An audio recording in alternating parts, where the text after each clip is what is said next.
السلام علیکم دوستو، میرا نام ہے اسیب شفقت اور آپ دیکھ رہے ہیں ہنسی ٹی وی۔ یہ بات تو ہم سبھی لوگ جانتے ہیں کہ یروشلم شہر دنیا کے تینوں ابراہیمک ریلیجن یعنی یہودی، کرسچن اور مسلمانوں کے لیے کس قدر اہم ہے۔ اس شہر کا کردار قیامت سے متعلق انتہائی اہم ہے، خاص طور پر مسجد الاقصی مسلمانوں کے لیے مکہ اور مدینہ کے بعد سب سے مقدس ہے۔ کرسچنز اسے حضرت عیسیٰ علیہ السلام کی نسبت سے محبت رکھتے ہیں، جبکہ یہودیوں کے لیے یہاں پر ان کی سب سے مقدس عبادت گاہ کبھی موجود ہوا کرتی تھی، جس کی ایک دیوار آج بھی بالکل صحیح سلامت ہے، یعنی دیوار گریاں،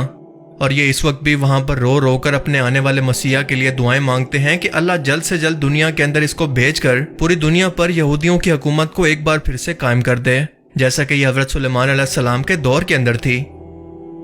ہیکل سلیمانی کی تاریخ پر ہم اپنی ویڈیوز کے اندر کئی مرتبہ بات کر چکے ہیں، لیکن مختصر یہ جان لیں کہ اسے سب سے پہلے اللہ کے حکم پر حضرت داؤد علیہ السلام نے تعمیر کیا تھا، اور یہ یہودیوں کی پہلی باقاعدہ عبادت گاہ تھی، کیونکہ اس سے پہلے یہودیوں کے اندر باقاعدہ کسی عبادت گاہ کا تصور نہیں تھا۔ اس عبادت گاہ کے اندر مقدس صندوق سکینہ بھی رکھا ہوا تھا، اور اسی تعمیر کے دوران جب اچانک سے حضرت داؤد علیہ السلام کی وفات ہو گئی تو ان کے بیٹے حضرت سلیمان علیہ السلام پیغمبر اور بنی اسرائیل یعنی یہودی قوم کے بادشاہ بنے، تو انہوں نے اسے جنات کی مدد سے تعمیر کروایا، اور اسی نسبت سے اس کو کہتے ہیں ہیکل سلیمانی۔ اللہ نے حضرت سلیمان علیہ السلام کو پوری دنیا پر حکومت عطا کی تھی۔ یہودی قوم کی ناشکری اور بدعمالیوں کی وجہ سے اللہ نے ان پر کئی مرتبہ عذاب نازل کیا، اور 2 مرتبہ یروشلم شہر پر حملہ ہوا، جس کے اندر ہیکل سلیمانی مکمل طور پر تباہ ہو گیا۔ پہلا حملہ بابل کے بادشاہ بخت نصر نے اور دوسرا رومی بادشاہ ٹائٹس نے کیا، اور اس دوران ہیکل سلیمانی مکمل طور پر تباہ ہو گیا۔ مقدس تابوت سکینہ اچانک سے کہیں پر غائب ہو گیا۔ یہودی قوم دنیا کے اندر در بدر ہو گئی، اور یروشلم شہر کو جب حضرت عمر رضی اللہ تعالیٰ عنہ کے دور کے اندر فتح کر کے یہاں پر ہیکل کی جگہ مسجد اقصی کو تعمیر کیا گیا تو یہ شہر مسلمانوں کی سلطنت کے اندر شامل ہو گیا، جبکہ اس سے پہلے یہ شہر ہزاروں سال سے بنی اسرائیل یعنی یہودی قوم کی ملکیت تھی۔ یہودی کتابوں کے مطابق ان کا یہ مسیح جس کے آنے کے لیے وہ دن رات رو رو کر اس دیوار گریاں کے سامنے دعائیں کرتے ہیں، وہ تب نازل ہوگا جب اس مسجد اقصی کی جگہ اس ہیکل سلیمانی کو تیسری مرتبہ تعمیر کیا جائے گا، اور اس سے پہلے 5 سرخ رنگ کی بچیا کی قربانی اللہ کو پیش کی جائے گی، اور اس کے بعد وہ مسیح ان کا بادشاہ بن کر دنیا کے سامنے آئے گا، اور ایک بار پھر سے ان کی حکومت حضرت سلیمان علیہ السلام کی طرح پوری دنیا پر قائم کر دے گا۔ جبکہ اللہ نے وہ مسیح تورات کے اندر موجود پیشن گوئی کے مطابق آج سے 2000 سال پہلے حضرت عیسیٰ علیہ السلام کی صورت کے اندر اس قوم کے اندر بھیج دیا تھا، جسے اس قوم نے دجال سمجھ کر قتل کروانے کی کوشش کی، تو اللہ نے ان کو زندہ آسمانوں پر اٹھا لیا۔ اب جو ان کا مسیح دنیا کے اندر ظاہر ہوگا وہ دراصل حضرت عیسیٰ علیہ السلام کے خلاف اس گناہ عظیم کے بدلے کے طور پر یعنی اصلی دجال ظاہر ہوگا، جسے یہ لوگ اپنا مسیح سمجھ کر اپنا بادشاہ بنا لیں گے۔ کیا آپ کو اندازہ ہے کہ وہ وقت اب زیادہ دور نہیں ہے؟ صرف اور صرف 1 ہی سال کی بات ہے۔ جی ہاں، صرف 1 سال کی، کیونکہ یہودیوں نے ان 5 بچیا کی قربانی مسجد الاقصی کو شہید کر کے تیسری مرتبہ ہیکل سلیمانی کی تعمیر، تیسری عالمی جنگ یعنی جنگ ہرمجدون کی تیاری مکمل کر لی ہے۔ جگہ جگہ غرقت کے درخت لگانا شروع کر دیے ہیں، جنہیں یہودیوں کا درخت کہا جاتا ہے، اور یہ وہ واحد درخت ہے جو کہ رسول اللہ صلی اللہ علیہ وآلہ وسلم کی حدیث مبارکہ کے مطابق یہودیوں کو جنگ میں پناہ دے گا۔ آج کی ڈیٹ میں جگہ جگہ پر اسرائیل کے اندر اس کی کاشت ہو رہی ہے۔ اسرائیل نے کئی دہائیوں تک اس لال بچیا کا انتظار کیا، جو کہ آج سے ہزاروں سال پہلے یہاں پر موجود ہوا کرتی تھی، لیکن اب ناپید ہو چکی ہیں۔ یہاں اسرائیل میں لال رنگ کی بچیا موجود تو ہے، لیکن تورات کے اندر اس بچیا کی نشانی یہ بھی لکھی گئی ہے کہ وہ مکمل طور پر لال ہو، اس کا ایک بال بھی کسی اور رنگ کا نہ ہو، اس کے جسم پر کوئی نشان موجود نہ ہو، اور نہ ہی وہ کبھی کسی کام کے اندر استعمال ہوئی ہو، اس کی عمر تقریباً 3 سال کے قریب ہو۔ اسرائیل میں اس وقت کئی ایسی گائیں موجود تو ہیں جو کہ پیدائشی طور پر مکمل لال ہوا کرتی ہیں، لیکن بڑے ہوتے ہوتے ان کے رنگ بدل جاتے ہیں، جنہیں قربانی کے لیے پیش نہیں کیا جا سکتا۔ لہٰذا اسرائیل نے ایسی گائیں کی تلاش پوری دنیا کے اندر شروع کر دی، اور آخرکار صرف 1 سال پہلے یعنی 2022 کے اندر ان کی یہ تلاش اس وقت ختم ہوئی، جب امریکن ریاست ٹیکسس کے اندر انہیں یہ 5 لال رنگ کی بچیاں مل گئی، جن کے اندر وہ تمام خوبیاں موجود تھی جو کہ تورات کے اندر اس قربانی کے جانور سے متعلق ان کے مطابق الوہیم یعنی اللہ نے بیان کی ہیں۔ حضرت موسیٰ علیہ السلام کے دور سے لے کر حضرت عیسیٰ علیہ السلام کے دور تک یہودی قوم کسی عبادت یا بڑے کام کے لیے ایسے ہی لال بچیا کی قربانی پیش کیا کرتی تھی، جبکہ قرآن کے اندر اس کا رنگ شوخ پیلے رنگ کا بیان ہوتا ہے، کیونکہ جس بچیا کو یہودی سرخ کہہ رہے ہیں وہ اصل کے اندر مکمل طور پر سرخ یا لال نہیں ہے، بلکہ یہ یلو یعنی پیلے شیڈ کے ساتھ ہے، یا یوں کہیں کہ سرخ اور پیلے رنگ کا مکسچر ہے، کیونکہ اصل سرخ رنگ کچھ ایسا ہوتا ہے۔ اور ویسے بھی ہم نے آج تک دیکھا یہی ہے کہ ہزاروں سال کی ایوولوشن کے اندر بھی کوئی بھی پیلے رنگ کی ایک گائے نہ کبھی دیکھی گئی اور نہ کبھی موجود تھی، جس کا مطلب ہے کہ قرآن کے مطابق اس کا رنگ پیلے اور لال رنگ کا مکسچر تھا۔ قرآن کے مطابق حضرت موسیٰ علیہ السلام نے قتل کا فیصلہ سنانے کے لیے اللہ کے حکم پر اس بچیا کو قربان کرنے کے لیے کہا تاکہ یہودی قوم کے دل سے بال نامی مجسمے کی محبت کو ہمیشہ کے لیے نکالا جا سکے۔ حضرت عیسیٰ علیہ السلام کے آسمان پر اٹھائے جانے کے 70 سال کے بعد یہودیوں نے رومن حکومت کے خلاف بغاوت کر کے جنگ چھیڑ دی تھی، جس کے بدلے میں ٹائٹس نامی رومی بادشاہ نے دوسری مرتبہ ہیکل سلیمانی اور یروشلم شہر کو تباہ کر دیا، اور یہودی پوری قوم اپنی اپنی جان بچا کر پوری دنیا کے اندر پھیل گئی۔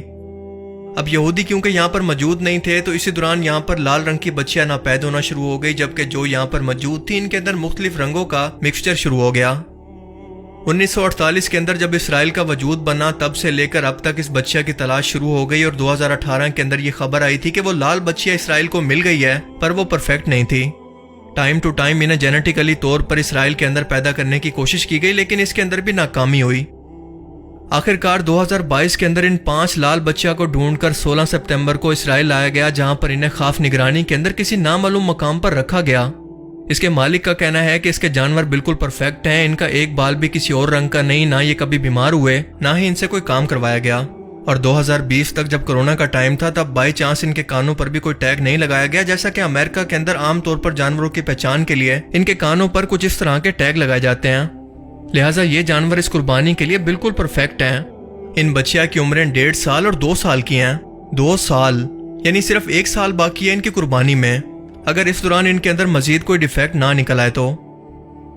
بائبل کے مطابق نمبرز کی کتاب کے اندر لکھا ہے کہ ان بچیا کی قربانی کے بعد اس کی راکھ کو ہیکل کے اندر موجود پادریوں یا ربی جو کہ اس کی قربانی کرے گا، اس کے گناہوں کو پاک کرنے کے لیے استعمال کیا جائے۔ وہ شخص ایسا ہو جس نے کبھی کسی مردہ چیز کو ہاتھ نہ لگایا ہو، نہ کبھی کوئی گناہ کیا ہو، بلکہ بالکل پاک ہو۔ اور ایسے 7 کے قریب ربی کو یہودیوں نے سلیکٹ کر رکھا ہے، بس ان کے بچیا کے قربان ہونے کا انتظار ہے، صرف 1 سے 1.5 سال کا انتظار۔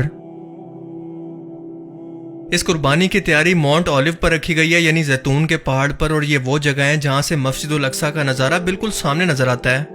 اس پہاڑ پر جگہ جگہ پر غرقت کے درخت بھی لگے ہوئے آپ دیکھ سکتے ہیں، کیونکہ یہودی قوم یہ بات جانتی ہے کہ یہودیوں کے تورات، کرسچن کی انجیل اور مسلمانوں کی صحیح احادیث کے اندر واضح طور پر ایک عالمی جنگ کا اشارہ دیا گیا ہے، جو کہ حق و باطل کی آخری جنگ ہوگی، یعنی جنگ ہرمجدون، آرمیگیڈن۔ آپ کو کیا لگتا ہے کہ اسرائیل اپنی ملٹری، ٹیکنالوجی اور آئی ٹی کو آخر اتنا مضبوط کیوں کر رہا ہے کہ اسے امریکہ کے ہوتے ہوئے بھی آخر کس بات کا ڈر ہے؟ ہر گزرتے وقت کے ساتھ وہ اپنے آپ کو مضبوط کس لیے کر رہا ہے؟